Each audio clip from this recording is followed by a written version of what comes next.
What makes a video game life-changing? Maybe it's the first game you ever played, or it's your favorite game since you were a child. Or maybe it's the game that you spent your life savings on and now your bank account is in the negatives.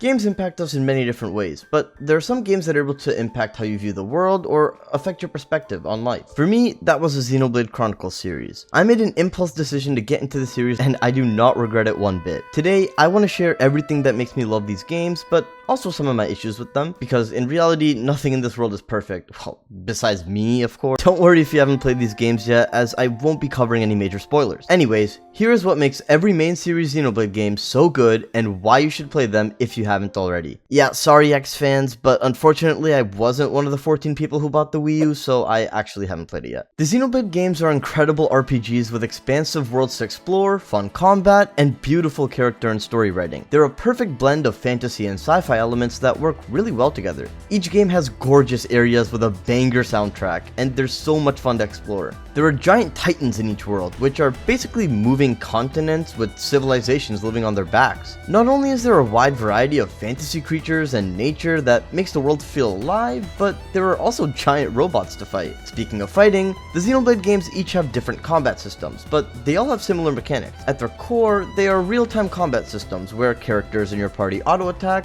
but you also have different abilities that add a strategy element to the gameplay. I'll go more in depth about them when we get to each individual game, but you shouldn't be too intimidated by them, as although they're complex, they aren't too difficult to understand. There are also a lot of quests in each of the games, and many of them are really good at further developing the characters who live in the world. I'll be honest, I'm not someone who does a lot of optional side content in most games, but even I found myself wanting to complete a lot of the side quests in each of the Xenoblade games. The exploration, combat, and quests all combine to make incredibly fun gameplay throughout the series. And oh my god, can we talk about the music real quick? I'm gonna say it. The Xenoblade series has arguably one of the greatest soundtracks out of any video game series. The games are filled with emotional songs that reflect the story, hype battle themes, and beautiful overworld tracks that fit the areas they're played in. Honestly, the music is what made me get into the series in the first place. It's actually peak. But where Xenoblade games shine the most, in my opinion, is with the story and its characters. The Xenoblade series has incredible storytelling and deep lore across all three games.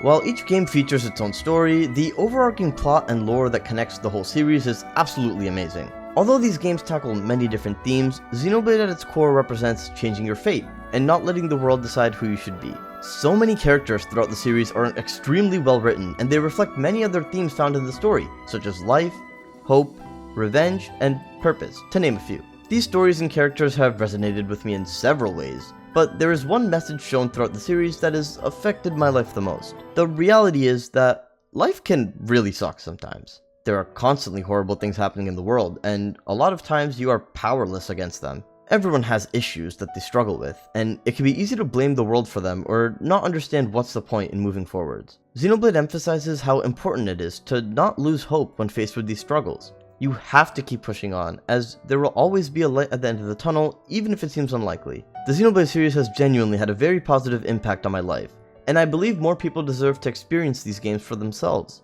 It really is a beautiful journey, seeing these characters embark on a grand adventure to find their place in the world. Before we get into more specifics of each game, you might be wondering where you should begin. Technically, these games are standalone and can mostly be played in any order, but I'd be lying if I didn't think that there is a best way to experience them.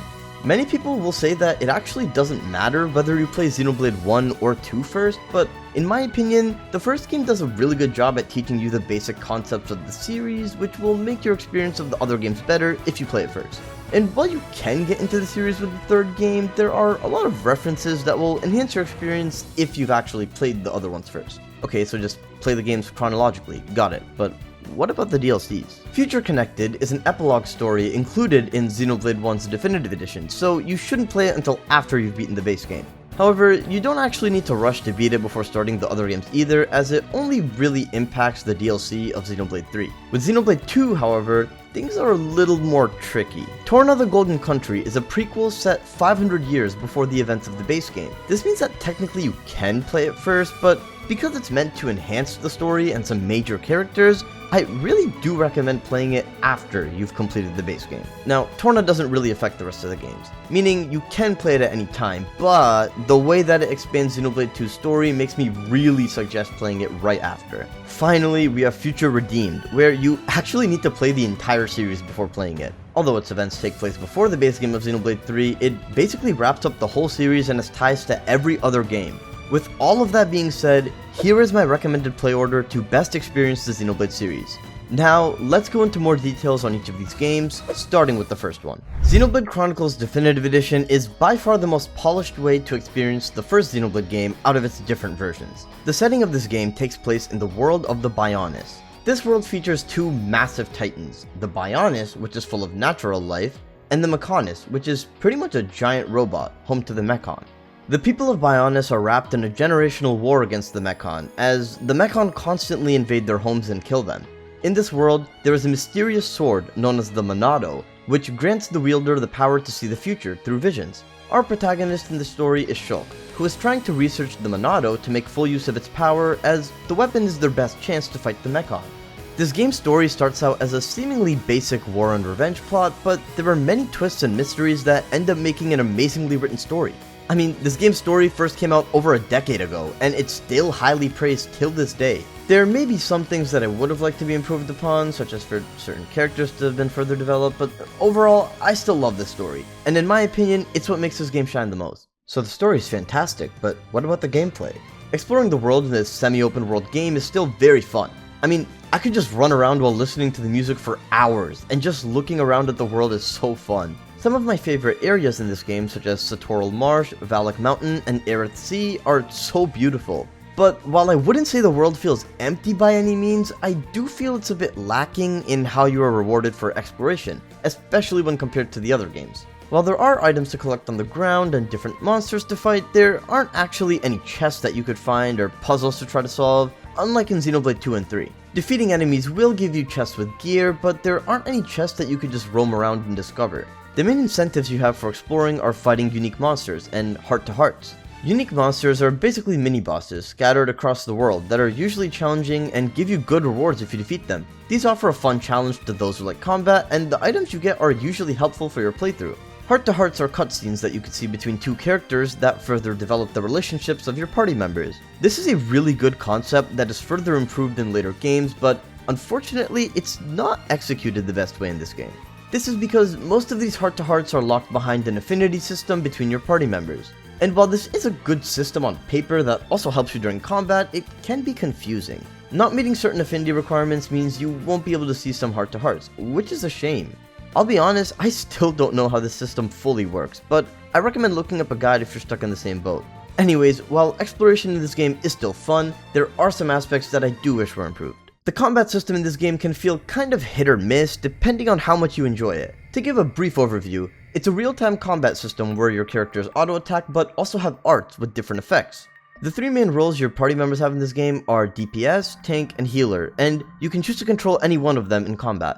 Let's take Shulk for example, who is a DPS focused on positioning himself to use the right arts. Shulk will auto-attack the enemy, but his arts have a cooldown after he uses them and they need to be recharged. Some of his arts have special effects, such as Backslash, which does more damage if you hit an enemy from behind them. Shulk's job is to constantly deal damage, make good use of his positional arts, and make sure not to draw aggro from the enemy. You see, you want the enemy to be focused on hitting your tank at all times, but using arts will draw aggro to you, so DPS and healer characters do have to be careful since they're more fragile. Characters also have special arts, and in Shulk's case, it's using the Monado to give him access to several powerful arts to choose from when it's charged up. There are many other combat mechanics as well, such as chain attacks and the break topple daze combo, but I recommend looking up a guide to learn all of the mechanics in detail. There is, however, one more mechanic that I would like to talk about, Shulk's visions. Just like the Monado gives Shulk visions of the future in the story, it also does so in combat. If an enemy is about to hit one of your party members with a powerful attack, Shulk will get a vision that will let you use a defensive art or warn your teammates to do so in order to avoid it. This is a really cool feature, and I love how it adds more of a connection between the story and the gameplay. Now, don't get me wrong, the combat system in this game is pretty good, but I do have some issues with it. One of my biggest complaints is that I hate waiting for the cooldown for arts to recharge, as it makes the combat feel a lot slower. On top of this, using the D-pad to cycle through all of your arts feels very clunky at times, and I wish there was a smoother way to use them. Both of these issues are thankfully improved a lot in Xenoblade 2, which we'll get into later, but it really did hurt the gameplay experience for me in this game. Again, I don't think the combat in this game is bad at all, but I do think it's hit or miss, as some people might end up enjoying it more than others. Although this game sets up many fundamental aspects of combat throughout the series, I really didn't enjoy the combat in it as much as the other two, which have some of my favorite combat systems out of any video games. To quickly talk about the side quests in this game, I know that I said I like doing them in the Xenoblade series even though I'm not someone who typically does them, and I do mostly feel that way about the first game. Still though, they are much weaker in this game compared to the rest of them, which does make sense considering the original game was on the Wii, but there are way less side quests with good stories and much more fetch quests. The fetch quests don't actually feel tedious though, as for most of them, you don't need to go back to the NPC who gave you the quest after completing it. So basically, you can just accept quests as you see them, and even if you do them by accident, you'll automatically get the rewards. Overall though, despite the several issues I had, the gameplay in Xenoblade 1 is very fun, and a lot of its shortcomings are simply due to the age of the original game. On a lighter note, the music in Xenoblade 1 is top tier, and it holds up just as well as the rest of the games. Finally, we have Future Connected, the DLC to Xenoblade 1 Definitive Edition. This is a short epilogue story that takes place after the events of the base game, and it's a nice concluding arc to one of the best characters in the whole game. You get to explore the Shoulder of the Bionis, an area that was unavailable in the base game. Now, I honestly don't have too much to say about Future Connected, as it's not that long and pretty much just an extra chapter to the base game with a bit more simplified combat. It's nothing special compared to the other DLCs in the series, which are pretty much entire games alone with how long they are, but I do like Future Connected for what it is. If you like the base game, there's no reason not to play it, as it's just a bit more content wrapping up the story and it's pretty fun. To give my overall thoughts on Xenoblade 1, I have my issues with it, but I still absolutely love it. I know I may have sounded a bit critical of it, but I don't want that to take away from the fact that this is an amazing game. In fact, it's one of my favorite games of all time, and I seriously encourage anyone who hasn't played it yet to do so. Xenoblade Chronicles 2 takes place in the Cloud Sea of Allrest, where there are several titans this time around. Each titan features its own unique environments and different types of people living there. For example, you have the industrial empire of Mor Ardain, the snowy ruins of Tantal, and the beautiful kingdom of Uriah. In this world, there are humans and blades, which are a powerful human-like species. Humans who bond with blades are known as drivers, and drivers and blades fight together. When just looking from the outside, Allrest is incredibly beautiful, but unfortunately, it's a dying world. Titans are constantly dying and sinking below the sea, and political tensions are rising as nations are at the brink of war. There are some really horrible things that happen in this world, and in many ways it reflects some of the problems found in our own world. Our protagonist, Rex, believes the world can be saved by reaching Elysium, a paradise on top of the World Tree. However, this childish dream has always just been regarded as a fantasy that could never be achievable. That is, until Rex meets Pyra, a mysterious blade who claims Elysium is real and she needs help reaching it. However, many people are after the power that Pyra holds, and they want to use it for themselves. The story starts off as a magical journey to save the world, but it develops into something much greater. There are many mysteries and plot developments that turn Rex's journey from a quest to find paradise to an adventure that will affect the fate of everyone around him. I absolutely love this game's story to death, and it actually features my favorite cast of characters throughout the whole series. It might seem early on that the story of Xenoblade 2 has a more lighthearted tone compared to the first game, but don't let that fool you. I mean, this game gets very deep and serious when it needs to be. Xenoblade 2's story emphasizes the importance of hope and optimism in the face of darkness, and it's genuinely the most emotionally invested I've ever been in a video game story. I have so much I could say about the story and its characters, but I believe everyone needs to experience it for themselves. Xenoblade 2 has similar gameplay elements to the first game, but I believe they are much further improved upon. Exploring the different titans is extremely fun, with several unique environments and a breathtaking soundtrack. It's honestly hard for me to pick my favorite locations in this game, but if I were to pick some of my favorite titans visually, then I would go with Uriah, the Leftherian Archipelago, and Gormott. Exploration in this game is much more rewarding, and it actually fixed the issues I had with it in the first game. There are chests to find throughout the world, item collection points, unique monsters with gravestones to easily rematch them, and heart-to-hearts that don't require an affinity system to be able to view them. However, while all of these improvements were made from the previous game, there was a system introduced that caused a new problem. Xenoblade 2 has field skills given to blades, which are pretty much just HMs from Pokemon. Many areas, chests, and quests are locked behind having certain field skills on your blades. On paper, this actually isn't a bad system, as it makes sense that unlocking different blades and upgrading their affinity chart would allow you to enjoy more side content and exploration. The problem is with the execution, and this is probably where I should talk about how you get blades in the first place. Blades are actually unlocked through a gacha system, where you can use core crystals you obtain in the game to summon different blades. There is a huge amount of common blades, which have generic designs and pretty much only exist to give you easy access to different elemental types in combat, as well as elemental field skills. But there are also rare blades, who are unique characters, and also have their own story quests and field skills. For combat, this system is actually very good, but I'll talk more about that in a bit. For exploration, on the other hand, this is a problem, because it essentially is up to luck whether you will have the right characters to pass through field skill checks. Although many field skills are available to you thanks to the main characters in your party, having rare blades is very helpful. Most field skills not given to your main party members are thankfully only for optional content. However, there are a few field skill checks that will block your progression of the main story that can be pretty annoying. The worst part about the system is the fact that you have to constantly switch the blades in your party back and forth whenever you need certain ones for certain field skills. So yeah, it may be a cool system on paper, but it definitely has a flawed execution. Still though, you shouldn't let this discourage you from exploring, as most of it can be done without too much of a hassle, and it's very fun. The combat system, in my opinion, is a massive improvement over Xenoblade 1. The problem is, the tutorials in this game are notorious for not being the most helpful, which can make the combat seem confusing for those who don't get it.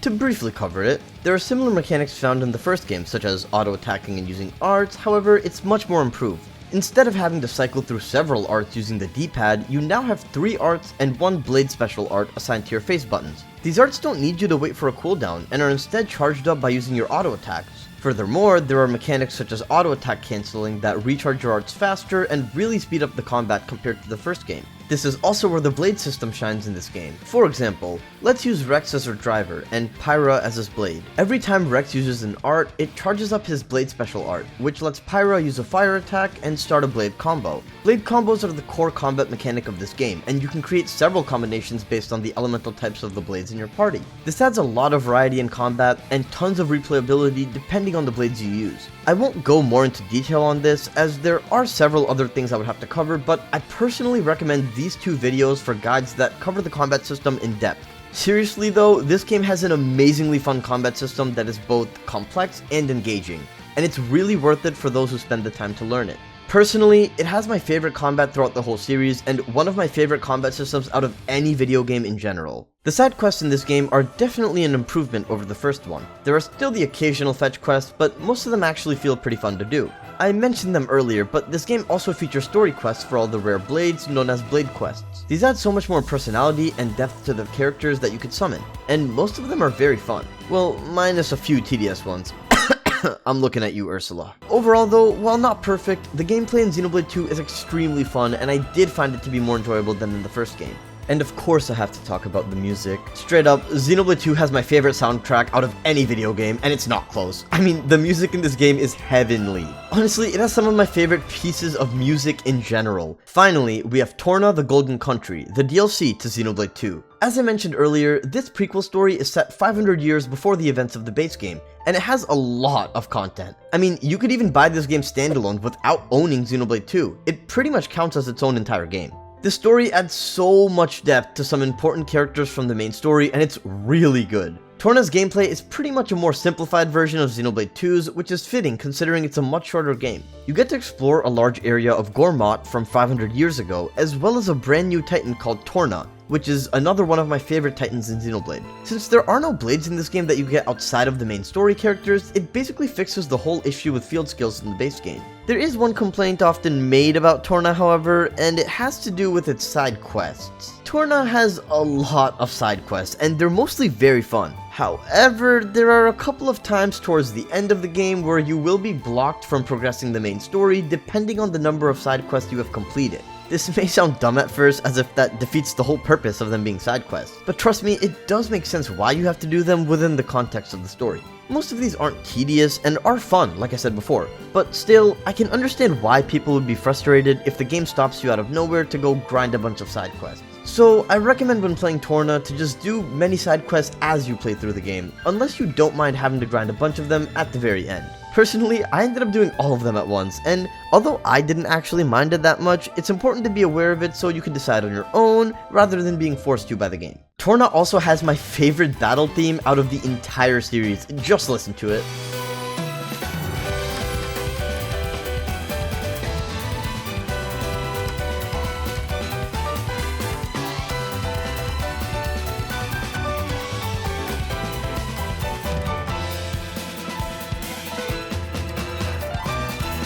Overall, Torna the Golden Country is an amazing game, and I seriously recommend it as it will also enhance your experience of Xenoblade 2. Look, I think it's pretty obvious by now that I really love Xenoblade 2. It's not a perfect game by any means, but it's definitely my favorite in the series. Every time I just think about anything from this game, I get reminded of how peak it is. The beautiful story, amazing characters, phenomenal music, Torna. I really love this game. In fact, after 12 years, I think I finally found my new favorite video game of all time. Xenoblade 2 means so much to me, and just like the first game, I seriously encourage anyone who hasn't played it yet to do so. The final game in the main trilogy is Xenoblade Chronicles 3. It takes place on Ionios, a giant world that for some reason has many areas resembling places from the first two games. It doesn't take you long to figure out that this is the aftermath of something that caused the two worlds to come together. Ionios has a very different tone compared to the rest. It's very grim. There are two nations, Keves and Agnes, who are at constant war with each other. The Kevesi are people from the world of the Bionis, whereas Agnians come from the world of Allrest. Children are trained to be soldiers from birth, only to spend their whole lives fighting until they die. And it's not like their lives are long either, considering they only live for about 10 years. To these soldiers, fighting is the only thing they know, because they have to if they want to live to see the next day. It really makes you wonder what happened here. How did Ionios come to be, and why is it in the state that it's in? Our protagonist Noah is an Ofseer for Keves, which is basically someone who plays a flute that passes on the dead.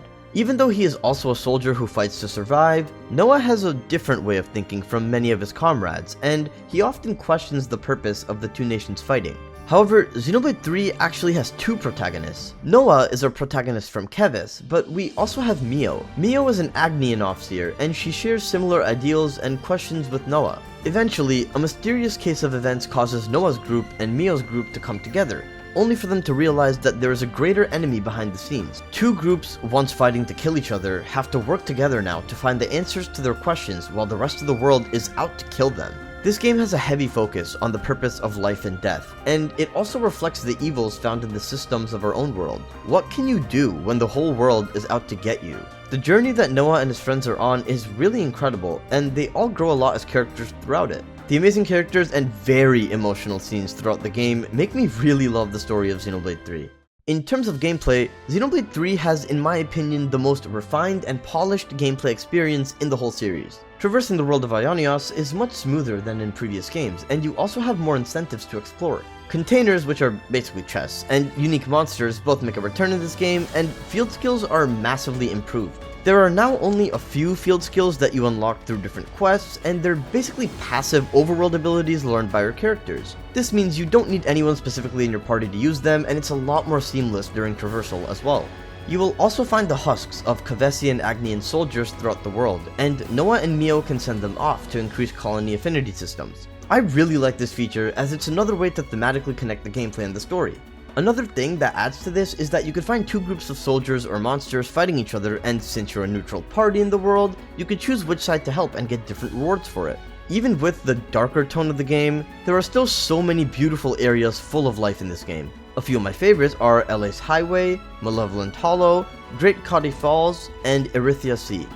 My biggest complaint about the exploration in Xenoblade 3 is that they got rid of heart-to-hearts. This system was so good in Xenoblade 2 for cool character interactions that really added more depth to them, but for some reason they just didn't bring it back. Still though, the exploration in this game is the best in the trilogy, and it only gets better in the DLC, but we'll talk about that in a bit. For now though, I want to talk about the combat of Xenoblade 3. It takes elements from both of the previous games and expands upon them further. To start, you actually fight with 6 party members at once in this game, unlike Xenoblade 1 and 2 where you just have 3. Furthermore, you could freely swap between all of them while you are in a fight, instead of needing to use a menu and choosing to control one character at a time. There's also a 7th party member that fights with you, known as a hero. While you can't control them, they do still act as a normal party member, and you can use them in chain attacks. The main combat system of Xenoblade 3 is the class system. Unlike previous games where certain characters had certain roles, you can now assign different classes to your party members. For example, Noah is an attacker while Uni is a healer, but you can unlock each other's classes to swap them if you'd like. As you unlock hero characters, you also gain access to their class, giving you so many different playstyles for each character. Also, Xenoblade 3 actually uses a combination of arts from the previous 2 games. Kavesi classes use arts that reset off of a cooldown, which fits thematically since they are the people from Xenoblade 1. Similarly, Agnian classes use arts that charge up from auto attacks since they are the people from Xenoblade 2. I'll be honest, cooldown based arts are much better in this game since there are only 4 arts using the face buttons, unlike Xenoblade 1 where you had to cycle through all of them with the D-pad. Still though, I much prefer playing Agnian classes since they're more like Xenoblade 2's combat. Thankfully though, since these 2 playstyles aren't restricted to characters but rather classes, you have a lot of customization available in terms of who you want to play as and which system you want to use. Also, you actually end up using 6 arts at a time, as your characters can unlock arts from other classes to use on different ones. This means that you have access to both Kavesi and Agnian arts on each character, no matter which main class you choose. There's other mechanics I won't go into, such as fusion attacks and fighting in giant Ouroboros forms, but thankfully, this game does a fantastic job at explaining everything in the tutorials. Honestly, it's pretty clear that they listened to the feedback that Xenoblade 2 had lackluster tutorials because in this game, it almost feels like there are too many tutorials. Overall though, Xenoblade 3 has a fantastic combat system, and while I do like Xenoblade 2's combat more, I still love it in this game a lot. Xenoblade 3 has by far the best side quests out of the whole series. It really feels like they improved the side content as much as they could in this game from previous entries. Each of your main party members also gets their own side story, and I seriously recommend you do them as they will flesh them out further. Also, remember how I was talking about heroes earlier? While you get some of them from the main story, the main way to unlock heroes are through hero quests. These are similar to Blade quests, and they're really good at adding more depth to these characters. While I can't exactly say this system is an upgrade from the way you unlock Blades in Xenoblade 2, as this is much more limiting, I do think it's better in terms of how the characters are involved with the story, and it's much more rewarding for doing the side content. Overall, the gameplay of Xenoblade 3 is probably the best in the whole series. And while there are some things I might prefer from previous games, it still has the most polished gameplay experience. The music of Xenoblade 3 is pretty different at times from the previous games, especially some of the overworld themes. However, I think the songs fit the tone of the game really well, and most of them still have that Xenoblade feel to them. Regardless, the music is still top tier, just like the rest of the games. Finally, we can talk about the DLC of this game that wraps up this whole trilogy, Future Redeemed. This DLC is a must-play for any Xenoblade fan. It has so many connections and fan service to all 3 games, and it's the culmination of some of the best things that make Xenoblade so good. But even with all these callbacks, they somehow made sure that the main character of this campaign and his story did not get outshined. I mean, Matthew is honestly one of my favorite protagonists in the entire series. Similar to Torna, this DLC has a very large amount of content that it honestly can be considered its own game. It also similarly has a more simplified gameplay experience from its base game. You get to explore the Cent Omnia region of Ionios, which is inaccessible in the base game. This is the actual best exploration experience in the main trilogy. They take everything good about Xenoblade 3's exploration and traversal and just make it even better. I don't really want to show many locations as there were many fun surprises and callbacks, but I do quickly want to show off Aurora Shelf and its banger theme.